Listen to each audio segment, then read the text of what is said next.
Hello everyone, I'm Dr. Nalini, pediatrician from Haida Hospital. ఎండాకాలం వచ్చేసింది. So పిల్లల్లో ఎక్కువ డిహైడ్రేషన్ గురవడం కానీ స్టమక్ ఇన్ఫెక్షన్స్ కి గురవడం కానీ జరుగుతూ ఉంటుంది. సో ఇలాంటి సమయంలో అసలు ఎందుకు అవుతుంది అనేది తెలుసుకోవడం ఇంపార్టెంట్. సో ఎందుకంటే హై టెంపరేచర్స్ వల్ల ఫుడ్ అనేది తొందరగా స్పాయిల్ అవుతూ ఉంటుంది. సో దాన్ని తీసుకోవడం వల్ల పిల్లలకి స్టమక్ లో ఇన్ఫెక్షన్స్ రావడం, వామిటింగ్స్ రావడం, మోషన్స్ రావడం, సో దాని వల్ల డిహైడ్రేట్ అవ్వడం జరుగుతుంది. అండ్ ఎండాకాలంలో బయట ఎక్కువ టెంపరేచర్స్ లో తిరగడం వల్ల కూడా బాడీలో ఉన్న వాటర్ అంతా తగ్గిపోయి కూడా పిల్లలు డిహైడ్రేట్ అవ్వడం జరుగుతుంది. సో మనం దీనికి కొన్ని ప్రికాషన్స్ తీసుకుంటే మంచిది.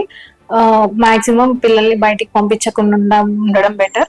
ఒకవేళ వెళ్ళాల్సి వస్తే కనుక క్యాప్స్ మరియు అంబ్రిల్లాస్ తీసుకెళ్ళడం మంచిది. అండ్ అలానే loose fitting clothes, cotton clothes మరియు లెనిన్ క్లాత్స్ యూజ్ చేయడం బెటర్. ఎక్కడికి వెళ్ళినా వాటర్ మనతో క్యారీ చేయడం మంచిది. అండ్ అలానే స్పైసీ ఫుడ్స్ కానీ, ఆయిల్ ఫుడ్స్ కానీ, బయట ఫుడ్స్ కానీ అవాయిడ్ చేయడం మంచిది. ఒకవేళ మీ పిల్లలు తీసుకున్న వామిటింగ్ అవ్వడము, అసలు ఏం తీసుకోకపోవడము, థర్స్టీగా ఉండడం, ఇరిటబుల్ గా ఉండడం, పిల్లలు యూరిన్ అవుట్పుట్ తగ్గిపోవడము, లేదా మౌత్ మొత్తం డ్రై అయిపోవడము, కన్నుల లోపలికి వెళ్ళిపోవడము, ఇలాంటి సైన్స్ ఏమన్నా ఉంటే కనుక వెంటనే మీ డాక్టర్ని కన్సల్ట్ అవ్వండి. Thank you.